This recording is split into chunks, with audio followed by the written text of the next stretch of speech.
Hi everyone. और आ गए हैं हम न्यू ब्लॉग अपने फ्रेंड के साथ लेके। तो ये है दादर वेस्ट, जहां हम घूमने जा रहे हैं। ये पूरा दादर का मार्केट है। और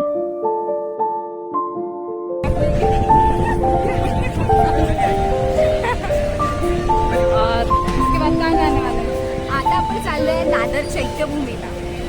स्मारक जे लोक डॉक्टर बाबासाहेब आंबेडकरांना फॉलो करतात, तर त्यांनी इथे नक्की भेट द्यावी.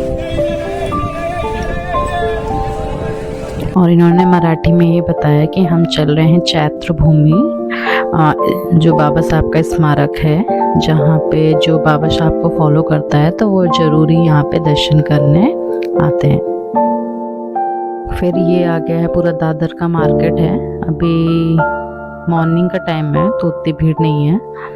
शाम होते होते यहाँ की भीड़ बहुत काफ़ी बढ़ जाती है और स्ट्रीट मार्केट भी काफ़ी हो जाता है।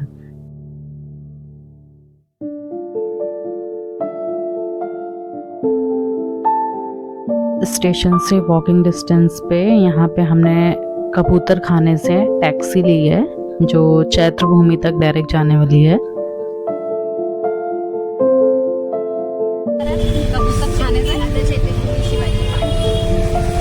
यहाँ से आपको ऑटो मिल जाएगी दादर चैत्यभूमि शिवाजी पार्क. तो चलते हम आगे, आपको भी दिखाते हैं.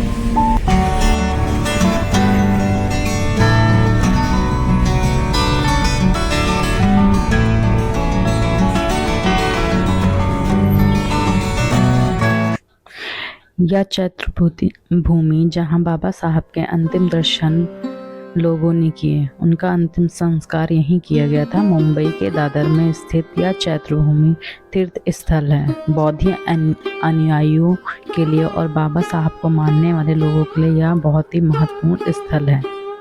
इसकी शुरुआत इस बेहद से खूबसूरत द्वार से होती है, जो कि सांची स्तूप का रिप्लिका है, बल्कि उसी स्ट्रक्चर पर इसको बनाया गया है। यहाँ से एंट्री करने के ठीक बाद आप पहुँचते हैं यहाँ अशोक स्तंभ है, क्योंकि अगर बाबा साहब की बात होती है तो बौद्धत्व या बौद्ध धर्म की बात ज़रूर होती है। और बौद्ध धर्म को भारत में सबसे ज़्यादा विश्व भर में प्रसारित करने का अगर किसी को श्रेय जाता है तो वो हैं सम्राट अशोक, और इसी के दर्शन हुए यहाँ पर यह अशोक स्तंभ है। और कुछ बौद्ध धर्म का सार अतः दीपो भव, जैसा कि बौद्ध धर्म में लगातार बुद्ध जी कहते हैं, किसी भी चीज़ को मैं मानने को कहता हूँ, इसलिए मत मानो, पहले देखो समझो फिर उस पर यकीन करो। उसका सार आपको यहाँ लिखा हुआ मिला है। यह चैत्र भूमि अब तीर्थ स्थल के तौर पर, जहाँ पे 6 दिसंबर को बाबा साहब के महापरिनिर्वाण दिवस के दिन लोग उन्हें श्रद्धांजलि अर्पित करने आते हैं, उनके प्रति अपना प्रेम प्रकट करते हैं, यहाँ पर हर साल आते हैं। कहा जाता है बाबा साहब के अंतिम दर्शन के लोग सड़कों पर उतरे थे, तो उससे ज़्यादा भीड़ किसी और के अंतिम दर्शन के लिए कभी नहीं हुआ। एक अंदाज़ा लगाया जाता है कि लगभग 5 लाख लोग उस वक्त सड़कों पर थे। मुंबई की सड़कों पर थोड़ी सी भी जगह नहीं थी सड़क में भर की भी। यहाँ की दुकानें बहुत ही खूबसूरत है। सभी दुकानों में बाबा साहब और महापुरुषों की तस्वीरें रखी गई हैं। एक लाइन से देखिए आप, बहुत प्यारी शॉप है। तीर्थ स्थल पर कभी जाते हैं व मंदिर के बाहर जाते हैं तो भगवान की मूर्तियाँ, प्रतिमाएं, उनसे जुड़ी किताबें, भजन की किताबें मिलती हैं। उसी तरह कुछ चैत्र भूमि के बाहर, जहाँ बौद्ध धर्म, बाबा साहब की प्रतिमाएं और उनसे जुड़ी किताबें, उनसे जुड़े जितने भी चीज़ें हैं वो आपको मिलती है। इसलिए ऐसा कहते हैं कि यह किसी तीर्थ।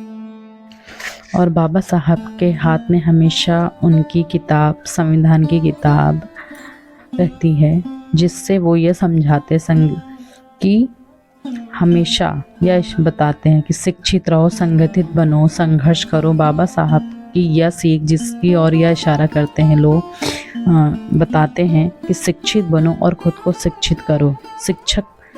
शिक्षित बनकर तुम कोई भी ऊंचाइयां प्राप्त कर सकते हो। बाबा साहब ने अपने जीवन के संघर्ष में जो कुछ भी पाया वो सिर्फ शिक्षा के दम पर पाया और यही सीख अपने अनुयायियों को भी देते हैं।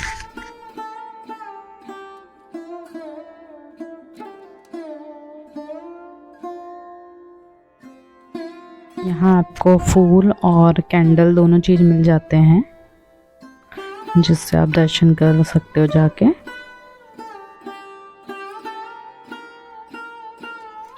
यहाँ बाहर शूज़ चप्पल निकालने के लिए बना हुआ है, यहाँ निकाल के फिर अब हम चलते हैं अंदर की तरफ।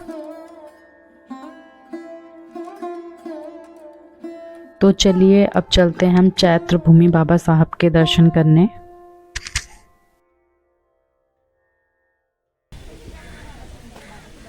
ये आप देख सकते हैं एक पोस्टर या परिवार वृक्ष की तरह समझाने के लिए पूरी फैमिली बाबा साहब की। सबसे ऊपर उनके सूबेदार राम जी बाबा यानी उनके पिताजी और फिर उनकी पत्नियों की तस्वीर, फिर उनके बच्चों की एज अ फैमिली ट्री की तरह बनाया गया है। देखिए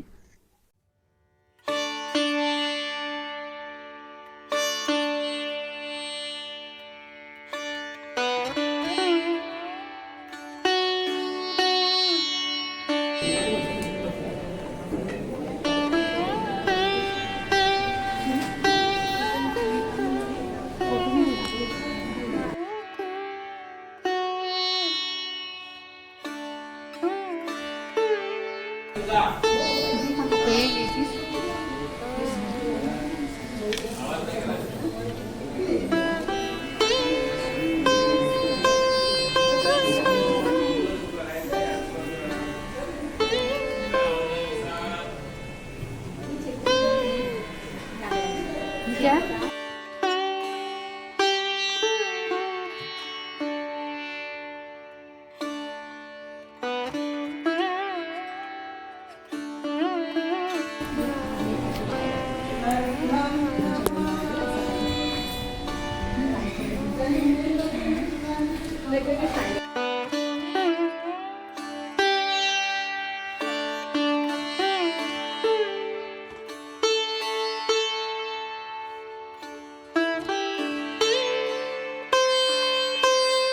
और यहाँ पे बहुत प्यारी सी बौद्ध जी की प्रतिमा है, देख सकते हैं बहुत खूबसूरत है।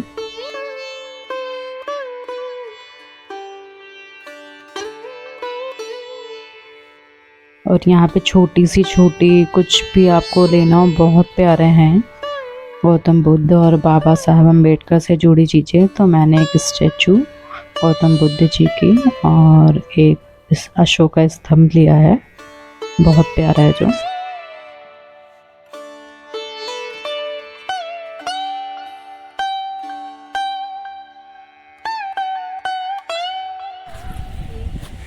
के पैसे से पिकनिक करते हैं।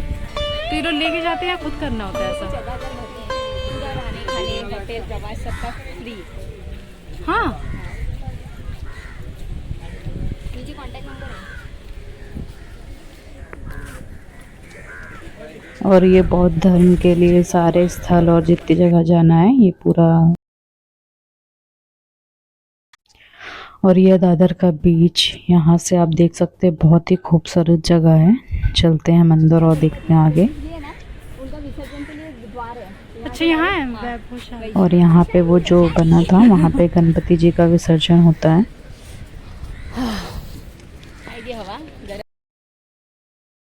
और यहाँ से आप पूरी मुंबई का नज़ारा देख सकते हो, बहुत ही प्यारा है। ये बीच और ये पुल बहुत खूबसूरत है।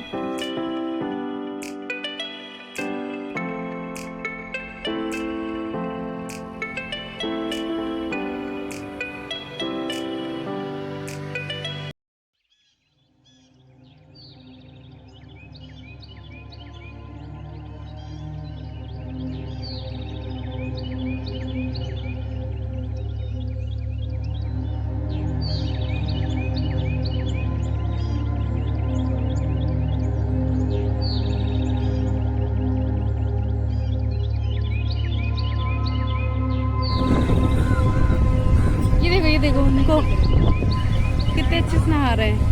हमारे घर पे मतलब पानी